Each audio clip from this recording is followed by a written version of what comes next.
तेव्हा आम्हाला गणेश पुराण ऐकायचं होतं, पण आता याची तब्येत बिघडली, मला ऐकता येणार नाही, मला लवकर इथून मुक्त कर. आणि डॉक्टरांनी सांगितलं काही झालेलं नाही, काळजी करू नका, तुम्ही निघा म्हणले घरी. आणि आजींना घेऊन आलेत. बाबांना म्हटलं आजींना पण घेऊन या. ऐका, ज्या वेळेला मनातून तळमळ असते त्यावेळेला यमाला सुद्धा परत पाठवण्याची शक्ती या आध्यात्मिक शक्तीमध्ये, त्या दैवी शक्तीमध्ये आहे. फक्त मनोवा महदोस्तुते, आपल्या मनामध्ये खंबीरता असावी, दृढ विश्वास, श्रद्धा विश्वास रूपिणो. श्रद्धा आणि विश्वास हेच ते भवानी आणि शंकर. श्रद्धा आणि विश्वास स्वरूपात त्यावेळेला ही ज्ञानगंगा तुम्हाला मोक्षापर्यंत आणि इच्छित अशा कार्यसिद्धीपर्यंत पोहोचवल्याशिवाय राहणार नाही. या कथेच्या निमित्ताने अनेक जणांचे मागच्या 2-3 वर्षापासून जे आपल्या कथेत येत आहे, त्यांनी अनेकांनी आपले आपले अनुभव सांगितलेत की आम्हाला काय अनुभव मिळाले. मी तर पहिल्या वर्षापासून आपले हेमंत दादा आणि फोटोग्राफर साहेब त्यांचे अनुभव सांगितलेत, पण अनेक लोकांना काय काय विशेष अनुभव आलेत. श्रद्धेने करा, श्रवण करा, फलप्राप्ती आवश्यक आहे. आणि म्हणून आपण शिरोड परिवारातील या स्वर्गस्थ पितृजनांना मोक्षाकरता ही कथा आयोजित करतो आहे. संगम दोघेही आहे, ज्ञानदान आणि अन्नदान. दोघांचा आनंद घेणाऱ्याला घेता आला पाहिजे, आहे ना. घेणाऱ्याला आनंद घेता आला पाहिजे. आहे त्या परिस्थितीत मनुष्य आनंद घेऊ शकतो. कुठला तरी एक सिनेमा बघितला होता मी, मराठी. त्याच्यामध्ये तो नातवाच्या कार्यक्रमाला आजोबा ती रक्ताची बॉटल आणि युरिन बॅग घेऊन त्या कार्यक्रमाला तिथे पोहोचलो होता. दे म्हणजे इच्छा शक्ती प्रबल. पण ज्याला इच्छा नसेल त्याला मधही गोड लागत नाही. बरं, मध गोड लागत नाही. मधात काही दोष आहे का? पण मध जर कुत्र्याने चाटलं तर ते मरतं. मध हा पदार्थ असा आहे, हा आयुर्वेदात औषधी म्हणून सांगितलेला आहे. पण जर कुत्र्याला मध चाटवलं तर कुत्र्याला तेच मध विषाचं काम करतं, कुत्र मरतं. अनुभव घ्या. कशाला मारता? पण हे सत्य आहे. निंबोळी पिकल्यानंतर गोड आहे, पण कावळ्याला खाता येत नाही, ती त्याला विष आहे. अशा अनेक गोष्टी आहेत. तर ज्याच्यासाठी कथा अमृत आहे ते कथामृत आहे. आणि म्हणून तो आनंद घ्यावा. योगायोगाने हे आपलं 5व वर्ष, 5वं वर्ष. गणपती बाप्पा बघा, अण्णांच्या हातून झालेल्या त्या पंचायतन देवतेची प्राणप्रतिष्ठा कळंबेश्वर, याच 5 देवता स्थापन झालेल्या आहे, ज्यांची कथा आपली इथे झालेली आहे.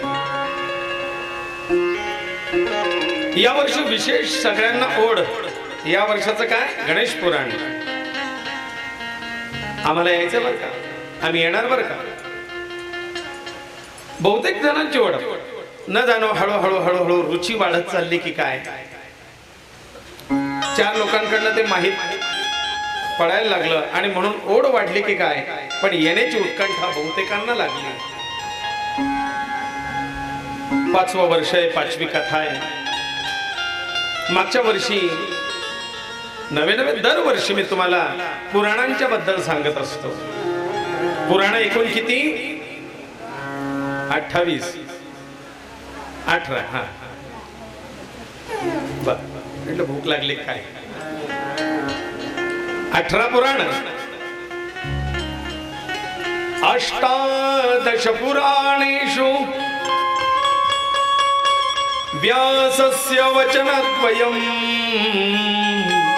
18 पुराण महर्षी वेद व्यासांनी रचना केली आहे. 18 पुराणांची नावं पण सांगितले होते, पाठ झाले असतील बरेच जणांची. का गंगा गेली? मद्वयम् भद्वयम् चैव पत्रयम् वचतुष्टयम् मद्वयम भद्वयम चैव. सोपं सूत्र सांगितलं होतं मी देवी भागवतात. 18 पुराणांची नावं लक्षात ठेवण्याकरता एक सोपा श्लोक सांगितला होता. मद्वयम भद्वयम चैव ब्रत्रयम व चतुष्टयम अनापलिंग कुस्काणी पुराणानि पृथक पृथक. झाले 18 पुराण.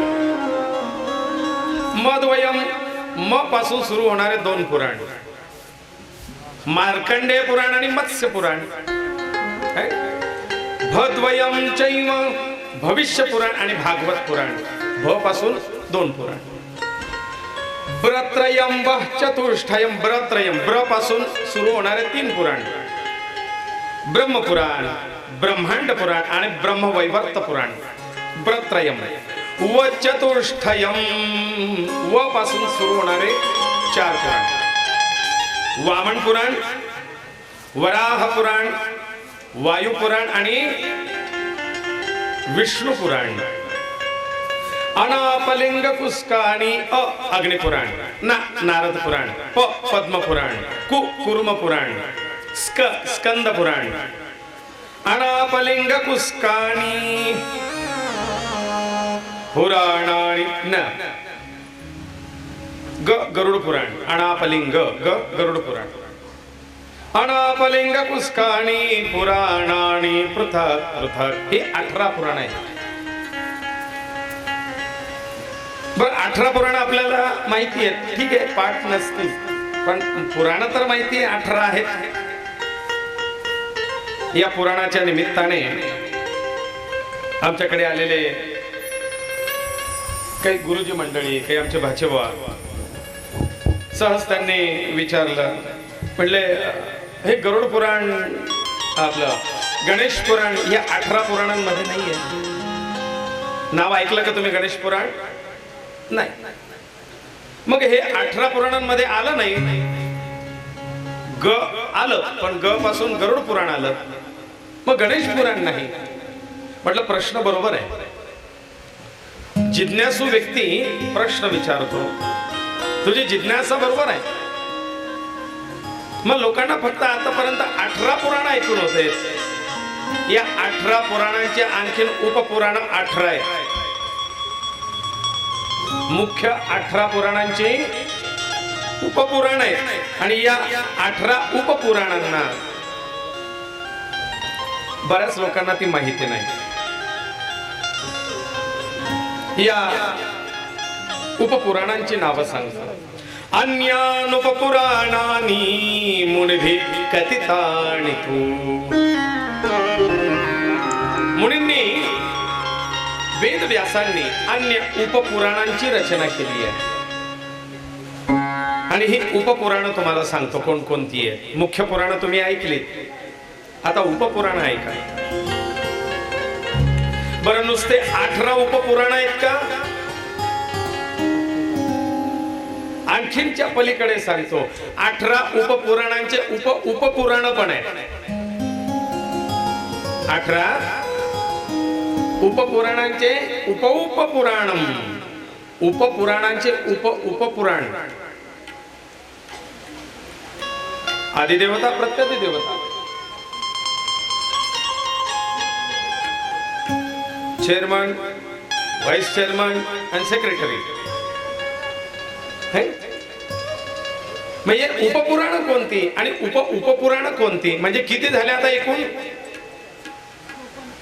54. बरोबर.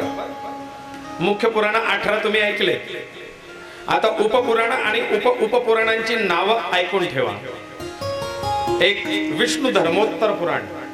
मुख्य पुराणांमध्ये आपण नाव ऐकलं विष्णू पुराण, उपपुराणामध्ये विष्णू धर्मोत्तर पुराण. दुसरं हरिवंश पुराण. वाचतात ना बरेच लोक, पण हरिवंश पुराण मुख्य पुराणाने हे उपपुराणात आहे. कल्की पुराण. चौथं नरसिंह पुराण. 5वं वरुण पुराण. 6वं गणेश पुराण. 7वं एकाम्र पुराण. 8वं कपिल पुराण. 9वं दत्त पुराण. 10वं मुद्गल पुराण. आता गणेश पुराण आणि मुद्गल पुराण ही दोघं पुराण गणपतीची आहेत. या दोघं पुराणांचा सारांश आपण ऐकणार आहोत. माझ्याजवळ आता इथे गणेश पुराण आणि मुद्गल पुराण दोघंही ठेवलेले आहेत. कारण आपण ही जी 7 दिवसाची कथा पाहणार आहोत ही फक्त गणेश पुराणावरती आधारित नाही. याच्यामध्ये गणेश पुराण, मुद्गल पुराण, गणेश चिंतामणी, गणेश भक्ती विजय, गणेश प्रताप आणि विज्ञान गणेश महती या सगळ्या ग्रंथांचा अभ्यास, सारांश, आणि तो आता कथारूपाने 7 दिवसात आपल्याला ऐकायचा आहे. म्हणजे घरी जाऊन ज्याने फक्त गणेश पुराण उघडलं तो म्हणाला आई तय्यन मग काहीच नाही. ज्याने मुद्गल पुराण उघडलं ते म्हणतील याच्यातलं काही आहे पण बाकीचं याच्यात नाही. आणि म्हणून आपण दरवर्षी मी तुम्हाला आपण कोणत्या ग्रंथांच्या आधारे ऐकणार आहोत त्या ग्रंथांचा बेस तुम्हाला सांगत असतो. मुद्गल पुराण, सनत कुमार पुराण, शिवधर्म पुराण. शिवपुराण तुम्ही ऐकलंय पण मी म्हणतो पैसा द्यावं होणार कसे.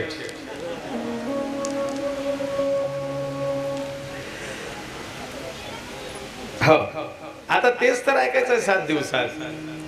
चिट्ठी आई है चिट्ठी आई है. त्यांनी सांगितलं की गणेश महापुराण याचा अर्थ आणि त्याचं महात्म्य काय. आता तेच तर ऐकायचं आपल्याला. मग शिवधर्म पुराण, आचार्य पुराण, 14वं मानव पुराण किंवा त्याला दुसरं नाव आहे मनु पुराण, 15वं उषणा पुराण किंवा याला दुसरं नाव आहे वैदिक औषणस पुराण, 16वं कालिका पुराण किंवा याला दुसरं नाव आहे सती पुराण. या कालिका पुराणाचा सुद्धा आपण आधार देवी भागवत कथेत घेतला होता. सप्तशती, देवी भागवत, कालिका पुराण. 17वं आहे महेश्वर पुराण, 18वं आहे सांब पुराण किंवा याला आदित्य पुराण सुद्धा म्हणतात, आदित्य पुराण. 19वं आहे सौर पुराण, याला भास्कर पुराण पण म्हणतात किंवा सूर्य पुराण पण म्हणतात. कारण सौर म्हणजे सूर्य. बर. 21वं आहे मरीच पुराण, 22वं आहे भार्गव पुराण, 23वं आहे रेणुका पुराण, 24वं आहे शिवपुराण. कारण मुख्य 18 पुराणांमध्ये शिवपुराण त्याचं नाव आलेलं नाही, हे उपपुराणांमध्ये. 25वं आहे नंदिकेश्वर पुराण, 26वं आहे देवी भागवत पुराण, 27वं आहे महाविश्वकर्मा पुराण, 28वं पुराण आहे युग पुराण, 29वं पुराण आहे वासुकी पुराण, 30वं पुराण आहे नीलमत किंवा त्याला दुसरं नाव आहे आत्मपुराण, 31वं आहे बृहद धर्म पुराण, 32वं आहे वसिष्ठ पुराण किंवा याला वरुण पुराण पण असं म्हणतात. वरुण आणि वसिष्ठ यांचा संवाद आहे, वरुण देव आणि वसिष्ठ, म्हणून काही ठिकाणी त्याला वरुण पुराण म्हणतात, काही ठिकाणी वसिष्ठ पुराण असं म्हणतात. 33वं आहे अवसानस पुराण, 34वं आहे दुर्वासा पुराण किंवा याला आश्चर्य पुराण असं म्हणतात. 35वं आहे परानंद पुराण आणि 36वं आहे आदि पुराण किंवा त्याला सनत कुमार पुराण असं म्हणतात. ही 36 आणि ती 18 बरोबर. या व्यतिरिक्त आणखीन एक पुराण वेगवेगळ्या ठिकाणी आढळतं. कारण औषणस पुराण मी जे सांगितलं तुम्हाला, अवसानस पुराण 33वं ते आणि उषणा पुराण. काही ग्रंथकारांचं मत आहे की ही दोघं एकच पुराण आहे, म्हणून जे 36वं पुराण आहे ते काही ग्रंथकार सांगतात की पशुपती पुराण नावाचं हे 36वं पुराण आहे, पशुपती पुराण. अशी 54 किंवा 55 या पुराणांची एकूण संख्या आहे.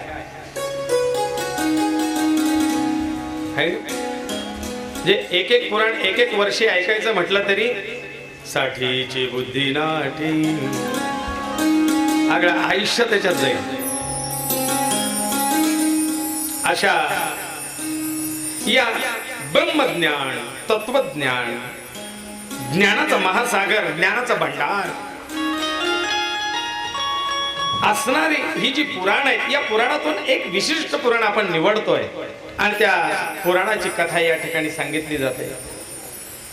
तुमची आवड, तुमची गोडी, तुमची श्रद्धा, तुमची भक्ती, तुमचा विश्वास, तुमचा भक्तियोग, शिरोडे परिवाराचा कर्मयोग आणि माझा ज्ञानयोग, या ज्ञान भक्ती आणि कर्मयोगाचा संयोग या ठिकाणी होतो. याला म्हणावं योगायोग. तर आज या ठिकाणी आपण गणेश पुराण कथेला आरंभ करत आहोत. या गणेश पुराणाची कथा आपल्याला श्रवण करायची. सुरुवात थोडीशी उशिरा झाली. पहिला दिवस आहे, मान्य आहे, पण वेळेला महत्व असावं. उद्यापासून कथा वेळेत सुरुवात होईल. ठीक आहे, आज एकदम जड व्हायला नको म्हणून आपण थोडासा हलका आहार घेऊ, है ना. पचलं पाहिजे सुरुवातीला. ते काय म्हणतात, स्टार्टर का, म्हणजे उद्यापासून सगळ्या हेवी कथांना सुरुवात होणार आहे, त्याच्यासाठी तयार व्हायचं आहे. ये पठन्ति सदाख्यानम भक्त्या शृण्वन्तु ये नरा गंगा स्नानात् शतगुणम् तेषां सजायते फलम्. अहो काय प्राप्त होईल या पुराणाने? शेठजींनी विचारलं, या गणेश पुराणाची महात्म्य काय, काय मिळतं याच्याने? गणेश पुराणाचं फळ या ठिकाणी सांगितलं की जे ये आख्यानम पठन्ति सदा, जे नित्य ही आख्यान वाचतात आणि ऐकतात त्यांना काय, भक्त्या शृण्वन्तु ये नरा, जे श्रद्धेने भक्तीने ही सगळी कथा आणि आख्यान ऐकतात, पहिलं फळ त्यांचं असं आहे की घरच्या कटकटीपासून मोकळीकता मिळते. 2 तासात तुम्ही काशी करा, मी चाललो गणेश पुराणले, काही मिळो न मिळो शांती तर मिळते. दुसरं फळ असं आहे जे पुराण सांगतात, गंगा स्नानात् शतगुणम तेषां सजायते फलम. गंगा स्नानापेक्षा 100 पट फल, पावित्र्य, शुद्धी, पापमुक्ती जे गंगा स्नानाने होणार आहे त्याच्यापेक्षा 100 पट अधिक या कथा गंगेच्या प्रवाहात स्नानाने फलप्राप्ती ग्रंथकार सांगतात. बाकी मग हा आपला लौकिक व्यवहार आहे की थोडीशी निवांतता मिळेल.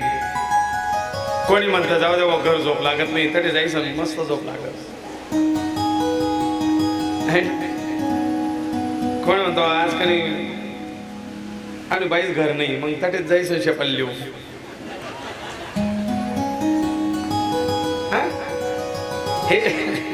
ज्याच्या त्याच्या याच्यानुसार ती, पण फळ काय, गंगा स्नानात् शतगुणम. गंगा स्नानापेक्षा 100 पट अधिक फळ आहे. बर दुसरं आणखीन शास्त्रकार सांगतात, नान्नोदकम समम दानम. का काय याची फलश्रुती सांगितली? अन्न आणि जल दानासारखं दुसरं दान नाही. नमातु परदैवतम, आई सारखं दुसरं दैवत नाही. न गंगा समम तीर्थम, गंगेसारखं दुसरं श्रेष्ठ तीर्थ नाही. न कथा परमामृतम, आणि कथामृतासारखं दुसरं श्रेष्ठ अमृत नाही. प्रमाण भागवत. या भागवतामध्ये इंद्रादी देवतांनी अमृताचा कलश राजा परीक्षितीच्या समोर आणून ठेवला होता आणि सांगितलं की राजा, आजपासून 7व्या दिवशी मृत्यू येणार म्हणून चिंतित आहेस, तुला मरण येणार नाही, हे अमृत पी. का रे बाबा एवढा उदार झाला? नाही, फक्त त्याच्या बदल्यात तू ऐकत असलेल्या कथामृताचं पुण्य मला दे. राजा म्हणलं हे नाही होणार गड्या. जो या लाभा चुकला त्याचा जन्म वाया गेला. जो लाभाला चुकला तो मुकला, हुकला. पण राजा परीक्षित सांगतात, इंद्रा, त्या स्वर्गाच्या अमृताची आणि या कथामृताची बरोबरी नाही रे. हे कथामृत गुरुकृपेने प्राप्त होत असतं आणि याच्याकरता आपले पूर्व पुण्यही असावे लागते. तेव्हा कुठे कथामृताचा लाभ घेता येतो.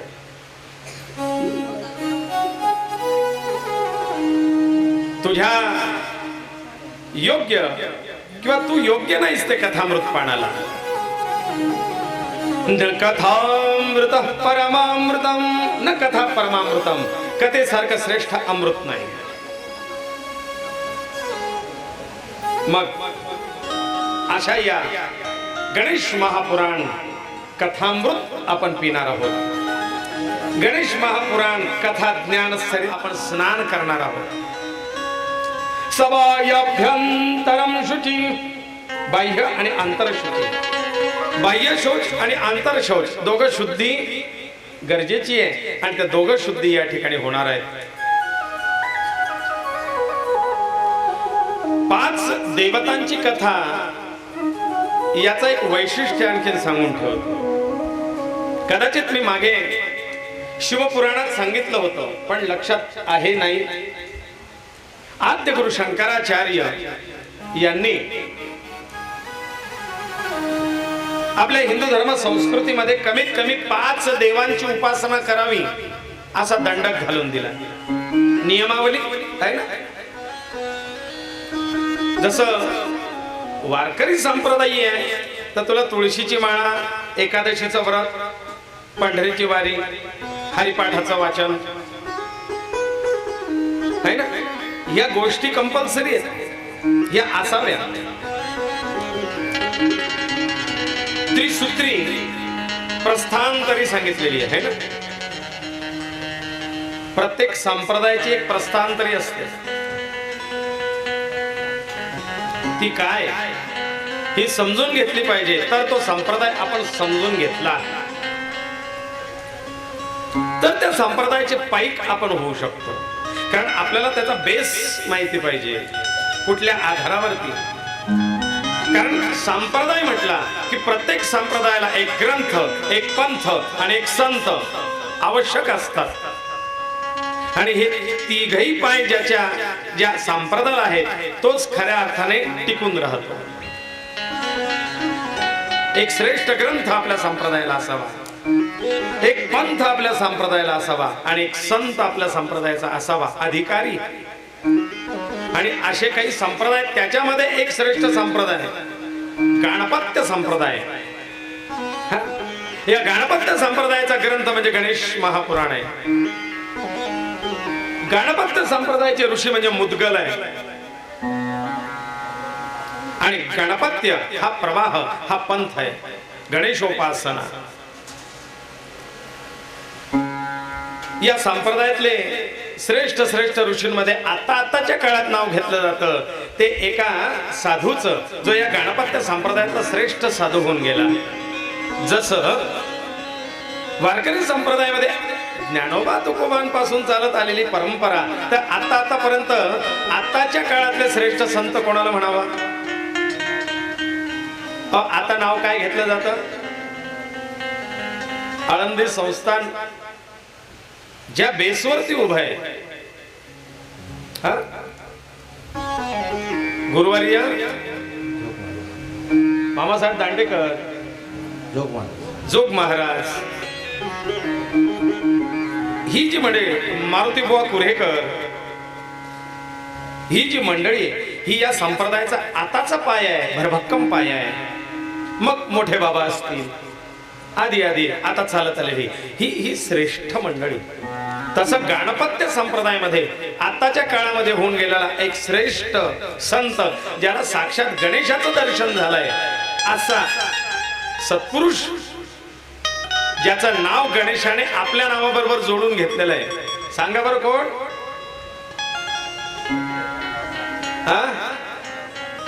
गजानन मोरया गोसावी. बरोबर, मोरया गोसावी होते आणि त्यांचं नाव आहे मोरया गोसावी. यांच्या साधनेने, तपोबलाने, गणेश उपासनेने साक्षात गणपती बाप्पा प्रसन्न झाले आणि त्यांनी सांगितलंय की बाळा, आजपासून तुझं नाव माझ्या नावाच्या सोबत घेतलं जाईल, म्हणून आपण गणपती बाप्पा मोरया. ते मोरया म्हणजे गणपती बाप्पा नाही, गणपती बाप्पाला या मोरयाच्या नावाने हाका मारला जातो. तो गणेशाचा भक्त आहे. तो या गणपत्य संप्रदायातला एक श्रेष्ठ सत्पुरुष आहे, संत आहे. मोरया नाव गणपती बाप्पाचं नाही बरं का, पण गणपती बाप्पाने आपल्या भक्ताचं नाव स्वतः स्वीकारलंय. तुझ्या नावाने मला हाक मारतील. तो मोरया, चिंचवड संस्थान. असा संत, ग्रंथ आणि पंथ या गणपत्य संप्रदायाला. मग याच्यात ही झाली संप्रदायाबद्दलची माहिती. पण जो धर्म आहे हा सनातन धर्म टिकून राहावा याच्याकरता या धर्माचे आद्य प्रवर्तक जे होऊन गेले आद्य गुरु शंकराचार्य यांनी उपासना पद्धती धर्माची लावून दिली आहे ना.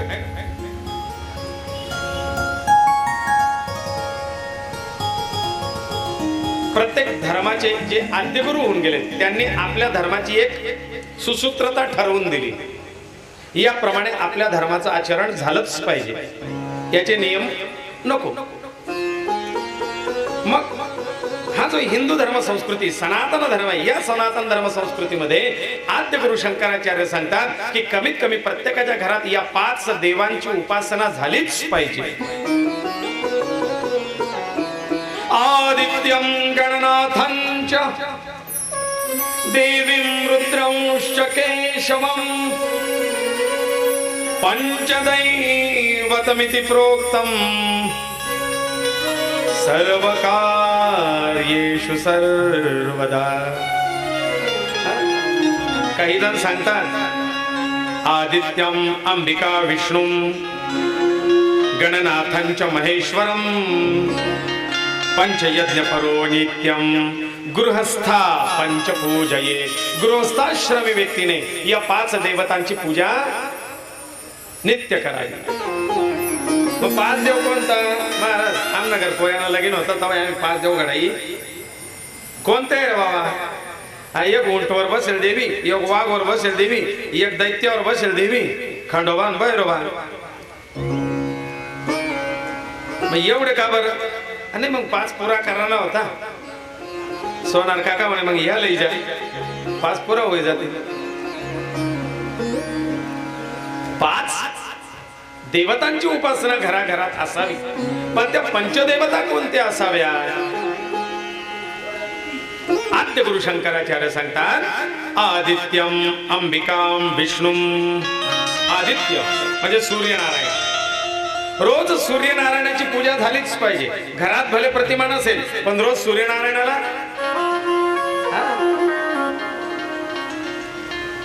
अंबिका आपली जगदंबिका, आपली कुलस्वामिनी है ना. कुलस्वामिनीची उपासना. भले बाकीच्या देवींची नका करू, आपली कुलस्वामिनी कोणती ती शोधा, तिची उपासना करा. आदित्यं अंबिकां विष्णू. आणि घराघरात विष्णूची उपासना असलीच पाहिजे. विष्णू मग ते भले तुम्ही पांडुरंग परमात्मा स्वरूपात पूजा करा, ती बाळकृष्ण रंगनाथ स्वरूपात पूजा करा, ती राम स्वरूपात पूजा करा, ती कृष्ण स्वरूपात पूजा करा, ती नरसिंह स्वरूपात पूजा करा, ती बालाजी स्वरूपात पूजा करा, कुठल्याही रूपात करा. पण विष्णू शाळीग्राम रूपामध्ये पूजा करा, पण विष्णू असला पाहिजे. कारण कृष्ण उपासक वेगळे, राम उपासक वेगळे, नरसिंह उपासक वेगळे, दत्त उपासक वेगळे. मग याच्यात फरक पडेल. दत्त तोच विष्णू, व्यंकटेश तोच विष्णू, राम तोच विष्णू, विष्णू स्वरूपात पूजा. मग विष्णूचा एक अवतार आपल्या देवघरात असला पाहिजे. आदित्यम अंबिकां विष्णू गणनाथम महेश्वरम. गणपती गरजेचा आहे देवघरात. आणि त्याच्याबरोबर महेश्वरम महादेव. मग महादेवाची पिंड ठेवा अथवा खंडोबा ठेवा. खंडोबा असला तरी तो शिव आहे. जास्त पसारा वाढवायचा नसेल तर.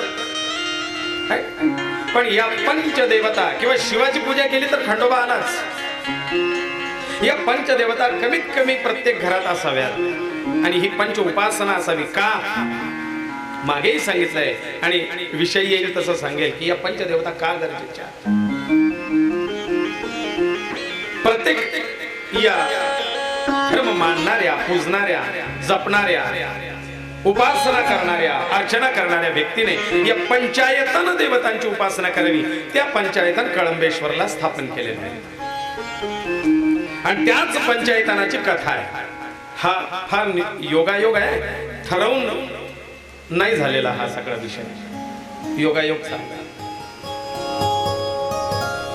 आणि या पंचायतन देवतातलं प्रमुख दैवत गणपती, जो घराघरात असतोच है ना. घरोघर गणपती आहे. दरवर्षी गणपती येतोच. लहान मुलं म्हटले की गणपतीचा आग्रह, आवड, हट्ट असतोच. ते भांडून रडून कढून दुसऱ्याची बुडवलेली का असे ना ती काढून आणून घरी स्थापन करतोच. मी केलेलं आहे. लहान होतो ते काय पैसे देत नव्हते गणपती आणायला. मग आपण त्यांच्या बरोबर गणपती विसर्जनाला जावं आणि नदीचे छोटे छोटे गणपती बुडवलेले असतात ती एक मूर्ती काढून आणावी आणि घरी आपला गणपती स्थापन करावा. पण एक ओढ, एक आवड असते त्या गणेशाच्या स्थापनेची, प्रतिष्ठेची. सगळ्या लहान मुलांमध्ये, मोठ्यांमध्ये सुद्धा गणेशोत्सव म्हटलं की एक भरभराटी असते, आनंदोत्सव असतो. आणि म्हणून त्याच्यातलं दैवत हे गणनाथ. तर गणपतीची आज आपण कथा पाहणार आहोत, ऐकतोय. गजाननं भूतगणादिसेवितं कपीथचम्बू फलचारुभक्षणं उमासुतं शोकविनाशकारकं नमामि विघ्नेश्वर पादपङ्कजं. गजाननं भूतगणादिसेवितं कपीथजम्बू फलचारुभक्षणं. जो चराचराच्या भूतांनी त्या गणपतीची उपासना केली असा उपास्य दैवत गणपती. त्या गणपतीचं आम्ही स्मरण करतो, जो आवडीने दोन फळं त्याला फार आवडतात बरं का गणेशाला. तुम्हाला माहिती कोणती? गणपती बाप्पाचा मोबाईल तिकडे, तिकडचा मोबाईल नंबर इकडे मिळालेला असतो है ना. त्यावेळेला हळूहळू एकमेकाच्या आवडी निवडी हौशी त्या जपण्याचा आणि जोपासण्याचा प्रयत्न केला जातो एकमेकांकडनं. नाही हो, यांना कणी गोड आवडतं. मग आज कणी आई पदार्थांमध्ये गोड जास्त कर बरं. भले 2 स्वीट बाहेरून मागव पण 2 जास्त ठेव, कारण त्यांना गोड जास्त आवडतं. कालच मी फोनवर बोलली है ना. भले 350 डायबिटीज असेल, आवडी निवडी.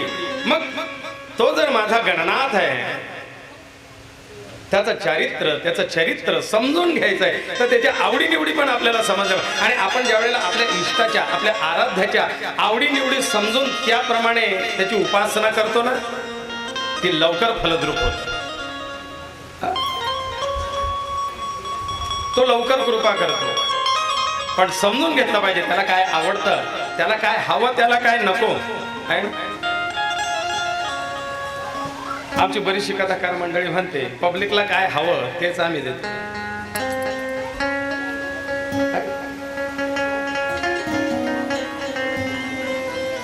काय ते दिले.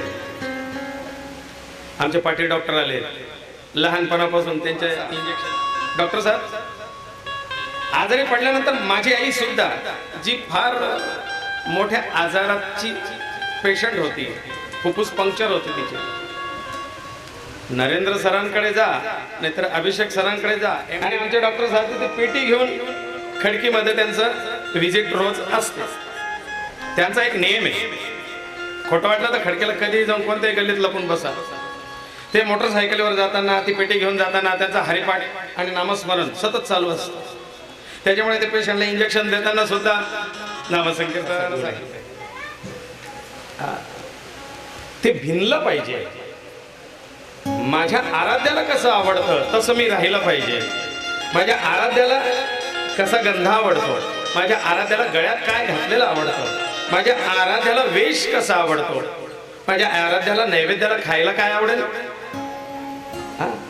या सगळ्या गोष्टी समजून घेतल्या पाहिजे. मग गणपतीला 2 फळं अत्यंत प्रिय आहेत. कपित्थ जंबू फल चारु भक्षणम. कपित्थ, कपित्थ म्हणजे माहिती का? कवट, कहिट, कवटाचं फळ आवडतं. आणि एक वैशिष्ट्य सांगतो या कवटाच्या फळाचं.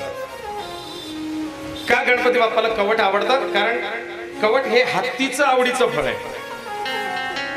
कवट हत्तीच्या आवडीचं फळ आहे, आणि हत्ती त्या कवटाला फोडून खात नाही, गिळून घेतो. आणि हत्तीच्या विष्ठेतून जसं जसं अख्खं कवट बाहेर येतं, पण ते जर फोडून पाहिलं तर त्याच्यातला गर गायब असतो. कवट सबंध हत्ती गिळून टाकतो, विष्ठेतून सबंध कवट बाहेर येतं, पण ते कवट जर फोडून पाहिलं तर त्याच्यातला गर, हा चमत्कार आहे त्याचा. आणि म्हणून गणपती बाप्पाला कवट अत्यंत प्रिय आहे. तो बाहेरून कडक, मधून मृदू मधुर, असं ज्याचं अंतर्मन आहे ना, तो भक्त मला प्रिय आहे. आणि मी हा बाहेरचा स्वरूप नाही पाहत, त्या बाहेरच्या रूपाशी मला काही घेणं देणं नाही. मला आतला गाभा तुझा कसा आहे तो आवडतो. मी तुझा आतला रस, अंतर्मन, भाव, तो फक्त मी शोषून घेतो. आणि बाकीचं कबीरा साधू ऐसा जानिए, साधू सुप सुबाय. कबीरदास सांगतात, साधू कसा असावा? तो सुपासारखा असावा. संत कसा असावा? तो सुपासारखा असावा.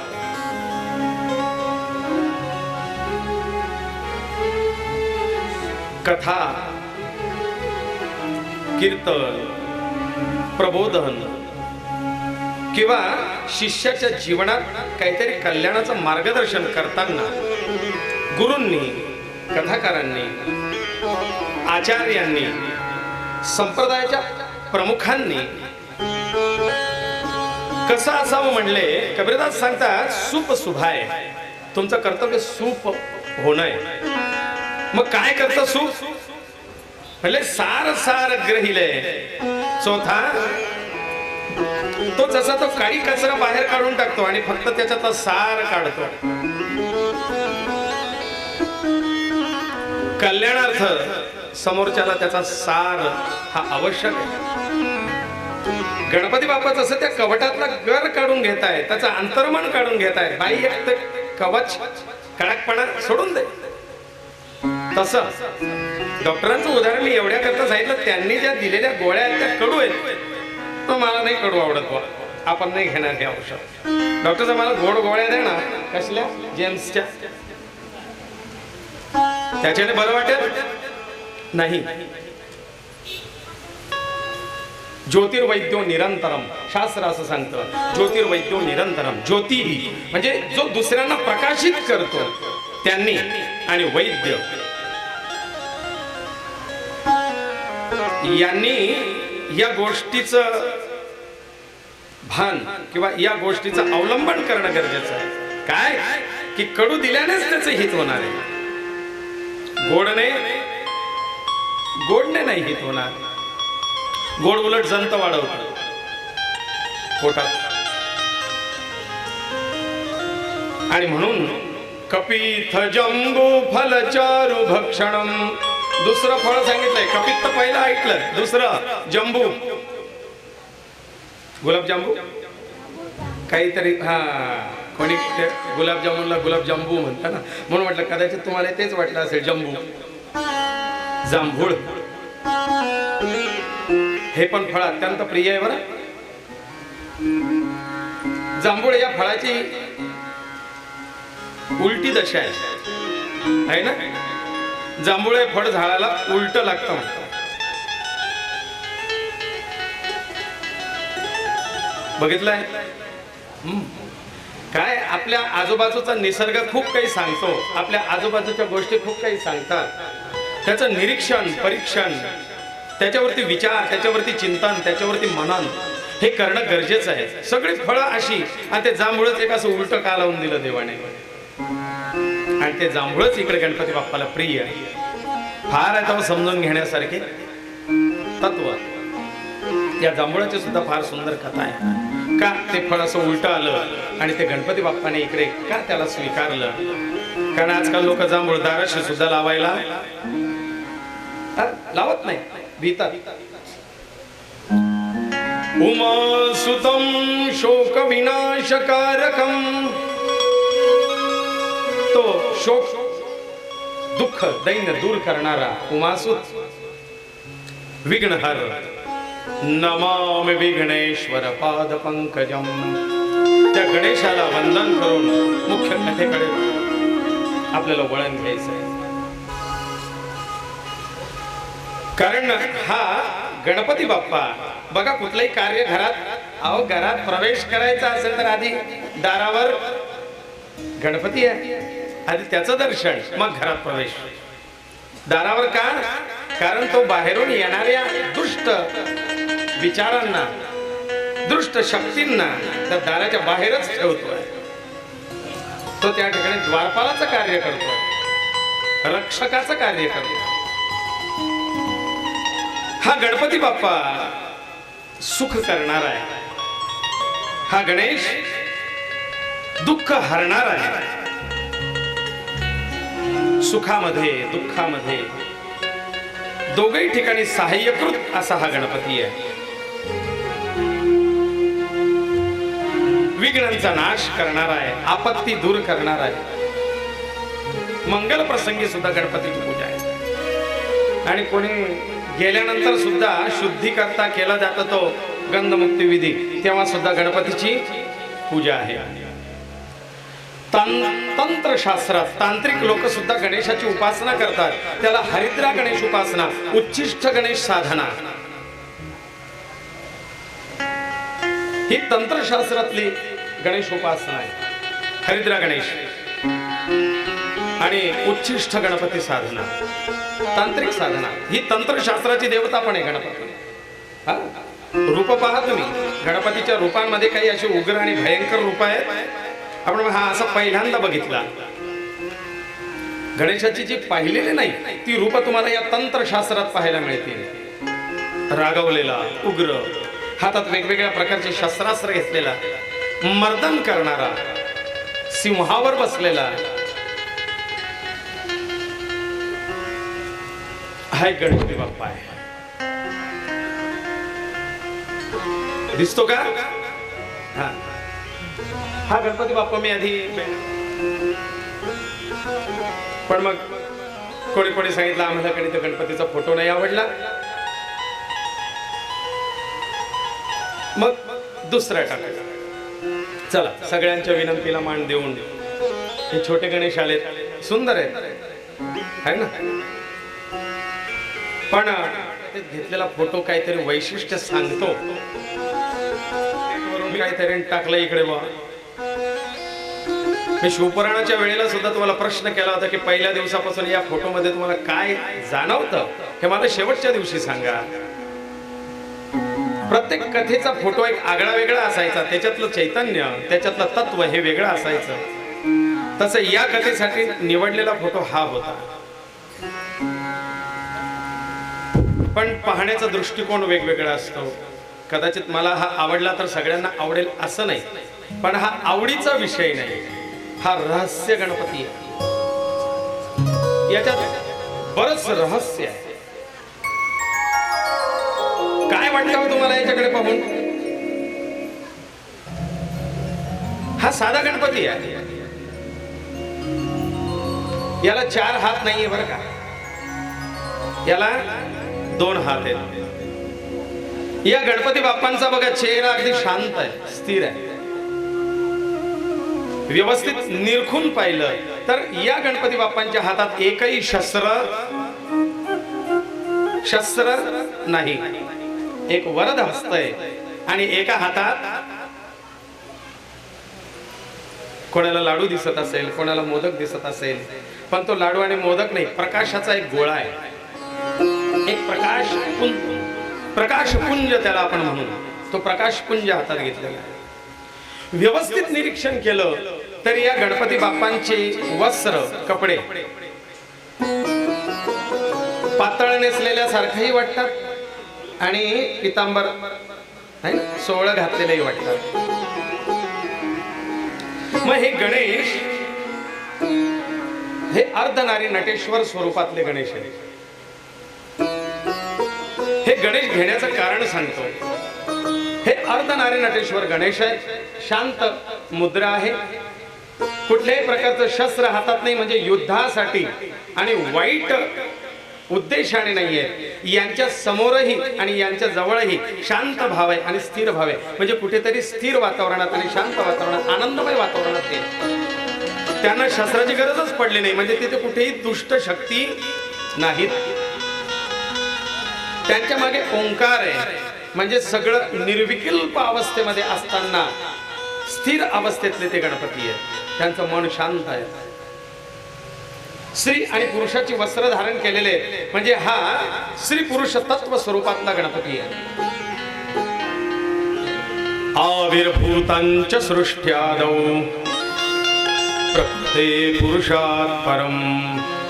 हे गणपती बाप्पा, तू सृष्टीच्या आधी, ब्रह्मदेवाने सृष्टी निर्माण करण्याच्या आधी प्रकृती आणि पुरुष, प्रकृतीच्या बाबतीत आपण देवी भागवतात ऐकलंय, जर लक्षात असेल तर संदर्भ लागेल. पण त्या आविर्भूतांच्या सृष्ट्यादौ प्रकृते पुरुषात् परम, ती प्रकृती आणि पुरुष याचा एकत्रित स्वरूप असलेला हा गणपती, तो स्त्री पुरुष रूपातला गणपती. आणि मग त्यांच्या हातात जो लाडू नाही, मोदक नाही, एक तेजाचा गोळा आहे, तेजपुंज आहे. हा तेजपुंज म्हणजे दुसरं तिसरं काही नाही, हा ब्रह्मांडाचा गोळा आहे.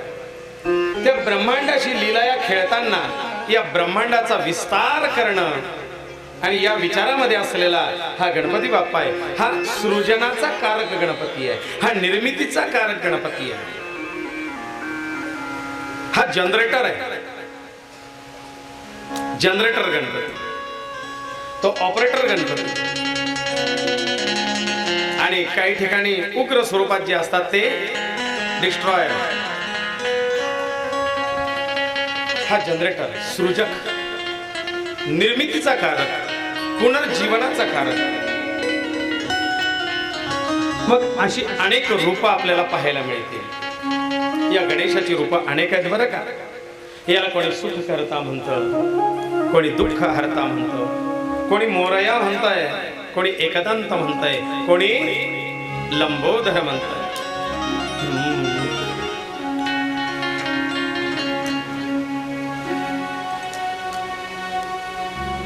तू सुख करता, तू दुःख हरता, विघ्न विनाशक मोरया, संकट रक्षी शरण तुला गणपती बाप्पा मोरया, बाप्पा मोरया.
करता तू मोरया, रूप करता तू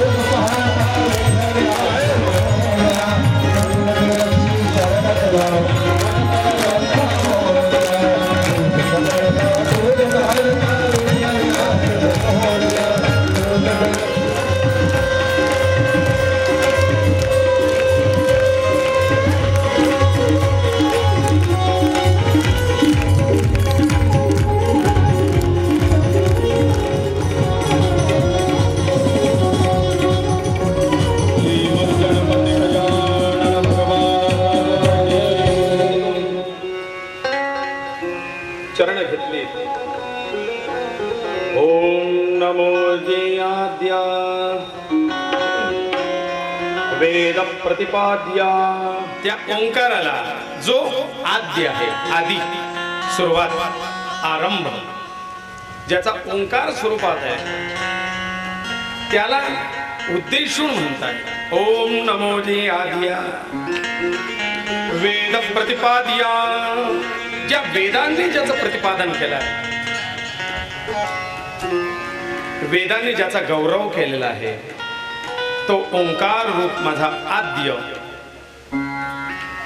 देवा तूची गणेश, मग त्या ओंकाराला सांगताय देवा तूच गणपती आहे.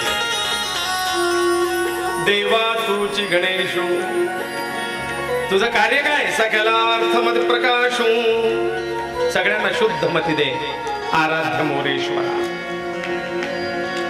म्हणे निवृत्तीदासी अवधारी जोजी. इकडे ग्रंथराज गुरुचरित्र त्याचं मंगलाचरण बघितलं. ओम नमोजी विघ्नहरा गजानना गिरिजा कुमारा जय जय लंबोदरा एकदंता शूर्पकर्णा. गुरु महाराज म्हणतात हालविसी कर्ण युगुले. देवा तू जेव्हा लीलया कान हलवतोस ना, हातीचे कान हलत असतात ना.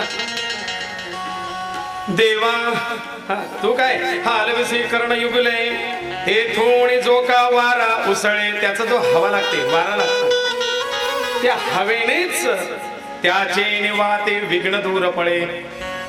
विघ्नांतक म्हणती तुझा, नुसत्या त्याच्या हवेने विघ्न दूर पडतात, म्हणून तुला विघ्नांतक असं म्हणतात. आणखीन तुकोबार आहे, यांनी सुद्धा गणेशाचं वर्णन केलेलं आहे ना. ओंकार प्रधान रूप गणेशाचे, हे तिन्ही देवांचे जन्मस्थान. या त्रिदेवांचं उगमस्थान काय? ओम, आणि तोच ओम. ओम नमोजी आद्या, आणि तोच देवा तुची गणेशू. आलं का सूत्र तिथे? आकार तो ब्रह्मा, आकार अ, उकार तो विष्णू उ, अ उ आणि म. मकार महेश माणियेला म, अ उ म, या तीन अक्षरांचा एकवटल्याने ओम, तो ओंकार. ऐसे तीन देवचे थोडी उत्पन्न, तो हा गजानन माय बाप. या तिघही देवांचं उत्पत्ती जिथून झाली तो हा गणपती आहे, गजानन. ओंकार प्रधान रूप गणेशाचे, तुका म्हणे ऐसे आहे वेदवाणी.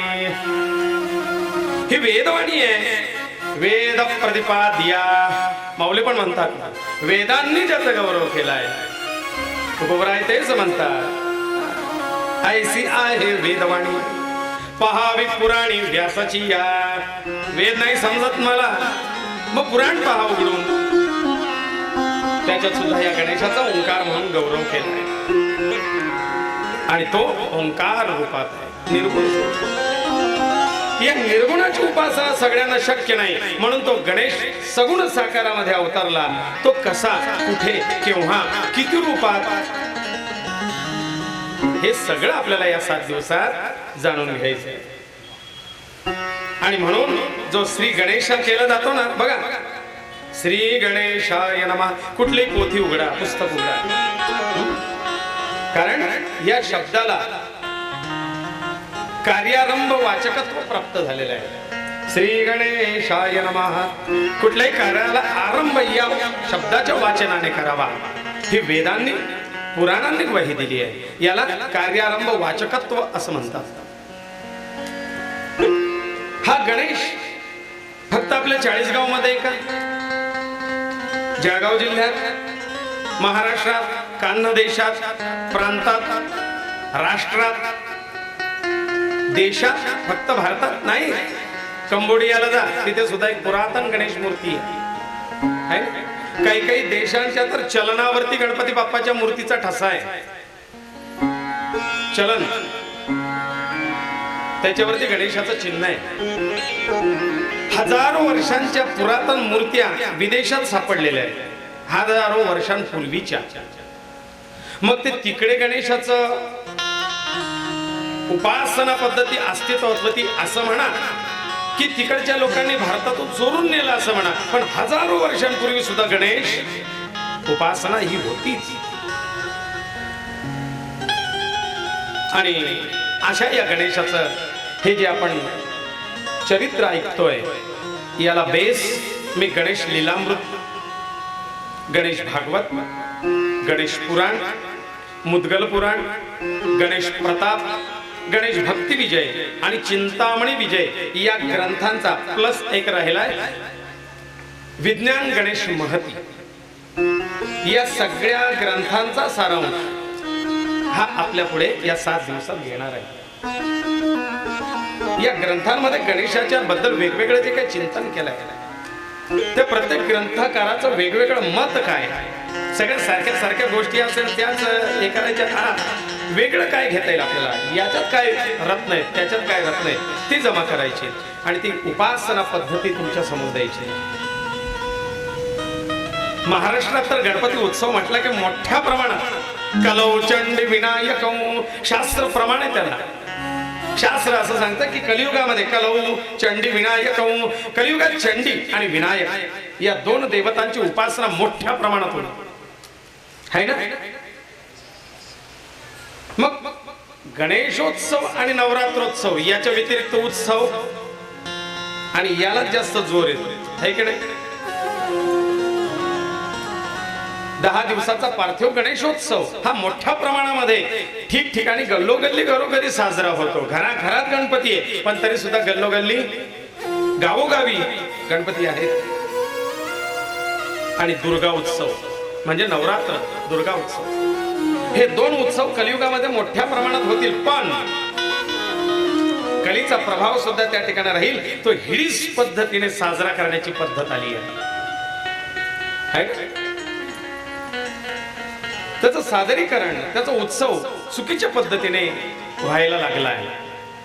मी म्हणतो तुमच्या दाराशी आलेला मंडळाचा कार्यकर्ता 200 रुपयाची पावती मागत असेल ना, 500 रुपयाची जरूर द्या. पण त्या कार्यकर्त्यांना तुमच्या कॉलनीतल्या सगळ्यांनी एक मीटिंग घेऊन सांगा, गणपतीची आरती तोंडी होईल. टेप रेकॉर्डवर नाही. हा, तुमच्या आरत्या पाठ नाही, सुख करता दुःख अर्था तुम्हाला येत नाही, ते सारा तोंड वाकडा तोंड है ना. तो गजवदना म्हणता का गरवडना म्हणता काय माहिती, तो फणीवर बंधना म्हणता का वंदना, तो फळीवर वंदना. म्हणजे गणेशोत्सव झाला की ते गणपती मूर्ती फळीवर जाते का काय व्हायची. तो फणीवर बंधना पण नाही, तो फळीवर वंदना. काय आपल्या आरतीची अवस्था आहे. म्हणून अवश्य 200 नाही, यावर्षी 300 दे, 100 एक्स्ट्रा घेऊन जा, 500 घे, पण आरती ही तोंडी कार्यकर्त्यांनी सगळ्यांनी तोंडी म्हणायची. मग तर अर्थ आहे त्याला, नाहीतर मग काय घरी तर टेप रेकॉर्ड लावून आम्ही करू शकतो. गणेशोत्सव साजरा करण्यामागचा हेतू काय, तोच जर हेतू साध्य होत नसेल तर फक्त ते पंखिडा, त्याला काही महत्व. अहो ठेवा ना, या चिमुकल्यांचा हरिपाठाचा कार्यक्रम ठेवा, त्यांच्या कीर्तनाचा प्रबोधनाचा कार्यक्रम ठेवा, गणेश गीता, गणेश तत्वचिंतन, गणेश पुराणाची कथा ठेवा, 3 दिवसीय ठेवा, 1 दिवसीय प्रबोधन ठेवा. गणपती काय हे समजून घ्या. याच्यातून जर यांना एक वेळच्या उदरभरणाची व्यवस्था होत असेल तर तुमचा गणेशोत्सव सत्कारणी लागला. पण तुमचे जर फक्त पिऊन पंखेडा करत असतील तर ते गणेशोत्सवाचा भट्ट्याबोळ झाला. वाढली ना, बघा ना, ताईचा भार वाढला. मागच्या वेळी 2 गाद्या पुरे होत होत्या, आता अर्धा मंडप व्यासपीठ, संख्या वाढली, जबाबदाऱ्या वाढल्या, सगळ्या गोष्टी वाढल्या. पण ही धर्म रक्षणाचं कार्य, हे संस्कृती रक्षणाचं कार्य, ही संस्कृती जोपासली जाते. मग कुठेतरी या गोष्टींना उदयाला आणलं पाहिजे. अहो पूर्वी होत होतं ना, कथा, कीर्तना, प्रवचन, हरिपाठ, भजन, संध्या असेच कार्यक्रम गणपती बाप्पाच्या पुढे व्हायचे. मग नंतर त्याची जागा VCR ने घेतली. तिरंगा है ना, शोले. मग ते VCR ची गेली जागा. नंतर मग नाटकं आले, मग पत्ते आले. गणेश मंडळात एकदा पडदा बंद केला आरती झाल्यावर की मध्ये सगळे